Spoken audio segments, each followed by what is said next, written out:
Kenapa hidup terasa tidak adil? Kenapa sudah berusaha sabar, tapi luka tetap datang? Kenapa doa terasa lama dijawab? Kenapa semakin mendekat, justru semakin diuji? Banyak orang lelah, bukan karena masalahnya terlalu besar. Mereka lelah karena merasa terus diuji. Mereka berkata, "Aku sudah sabar, tapi kenapa cobaan ini belum selesai? Kenapa hidupku seperti tidak pernah tenang?" Tanpa sadar, di balik kata sabar itu masih ada protes halus, masih ada tuntutan tersembunyi, masih ada keinginan agar takdir berjalan sesuai harapan. Dan disitulah rahasia sabar para arif berbeda. Bagi kebanyakan manusia, luka adalah ujian. Bagi para arif, luka adalah pengenalan. Bagi kebanyakan manusia, sabar adalah menahan diri. Bagi para arif, sabar adalah melebur. Hari ini, kita akan masuk ke wilayah yang jarang dibahas. Wilayah sabar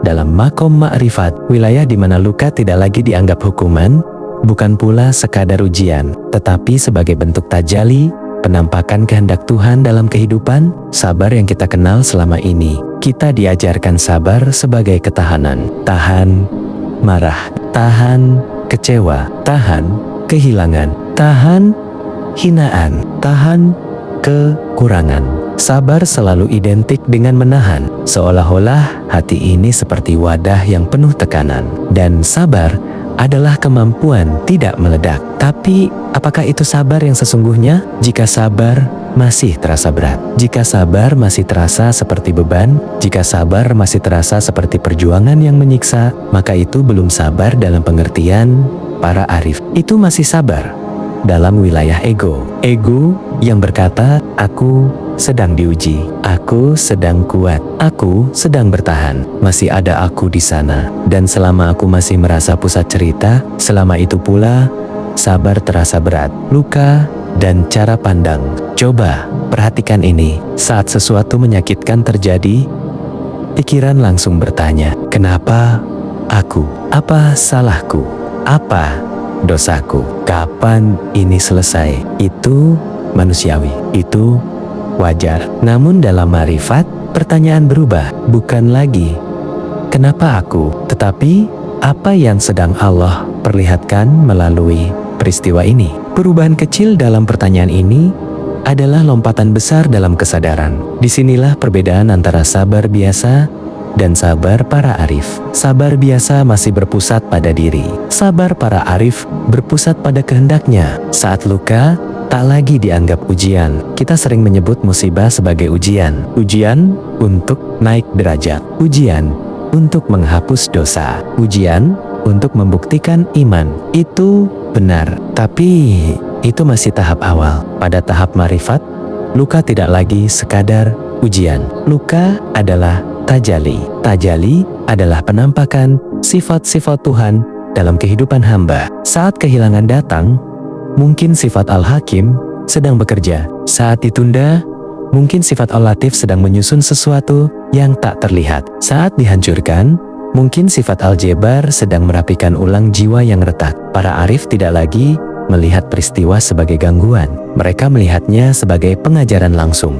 Dan ketika cara pandang berubah, rasa sakit pun berubah. Sabar dan ego yang perlahan luluh. Selama ini kita merasa punya hidup, punya rencana, punya harapan, punya target, punya arah. Dan ketika sesuatu tidak sesuai rencana, kita kecewa. Mengapa? Karena kita merasa punya hak atas hasil. Dalam tasawuf, salah satu akar penderitaan adalah klaim kepemilikan terhadap hidup. Padahal sejak awal kita tidak pernah benar-benar memiliki. Tubuh bukan milik kita. Napas bukan milik kita. Waktu bukan milik kita. Bahkan detak jantung pun bukan kendali kita. Lalu apa yang sebenarnya kita miliki? Tidak ada. Ketika kesadaran ini benar-benar masuk ke hati, ego mulai luluh. Dan saat ego luluh, sabar tidak lagi terasa seperti perjuangan. Karena siapa yang mau protes jika merasa tidak memiliki apa-apa? Fana, luluhnya aku. Fana dalam tasawuf bukan berarti hilang secara fisik. Fana adalah hilangnya rasa keakuan yang berlebihan. Bukan berarti tidak punya identitas, tetapi tidak lagi merasa pusat segalanya. Saat masih ada aku yang pantas bahagia, maka luka terasa tidak adil. Saat masih ada aku yang sudah berbuat baik, maka musibah terasa tidak layak. Tapi ketika kesadaran berubah menjadi aku hanya hamba yang sedang digerakkan, maka sabar menjadi alami. Ombak tidak pernah memprotes laut, karena ombak tahu ia bagian dari laut. Rida, tingkatan setelah sabar. Sabar masih ada usaha. Rida sudah tidak ada tuntutan. Sabar masih berkata, aku menerima. Rida berkata, memang beginilah yang seharusnya. Rida bukan pasrah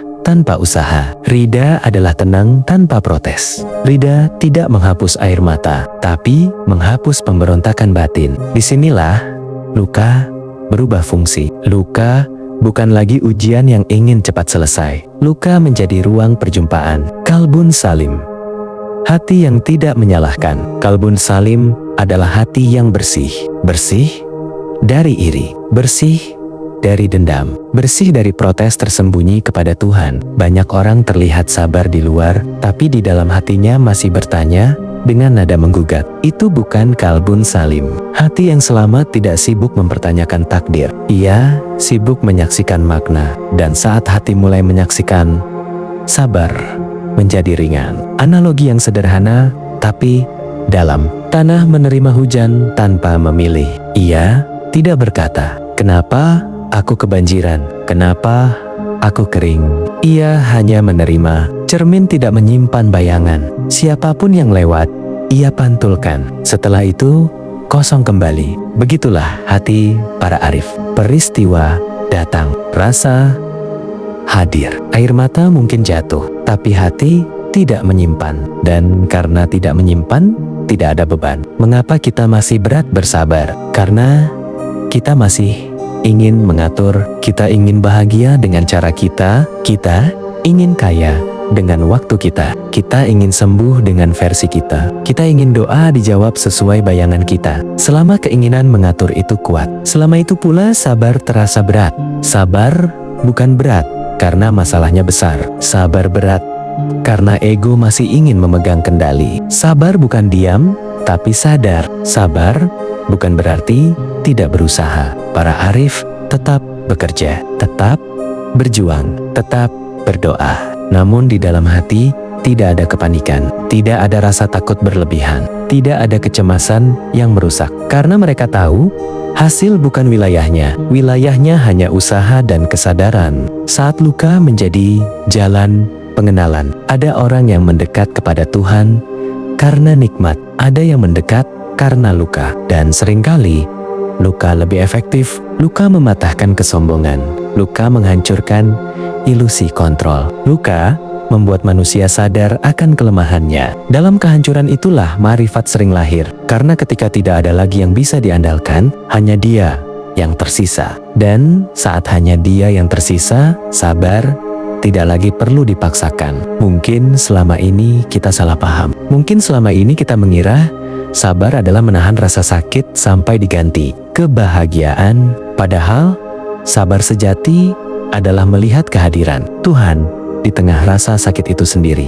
Bukan menunggu luka selesai, tapi menemukan makna saat luka masih terasa. Bukan menunggu badai reda, tapi menyadari bahwa badai pun dalam kendalinya. Mungkin sabar tertinggi bukan kemampuan menahan luka, tapi kemampuan melihat Tuhan dalam setiap luka. Mungkin sabar bukan tentang kuat, tapi tentang luluh. Mungkin sabar bukan tentang bertahan, tapi tentang melebur. Jika hari ini kamu masih merasa berat, itu tidak apa-apa. Perjalanan ini bertahap. Sadarilah saja satu hal kecil hari ini, bahwa mungkin yang sedang dilunakkan bukan keadaanmu, tetapi egomu. Dan ketika ego melembut, hidup pun terasa lebih ringan. Jika kamu merasa pembahasan ini menyentuh sesuatu di dalam hatimu, jangan berhenti di sini. Karena perjalanan sabar bukan perjalanan sehari.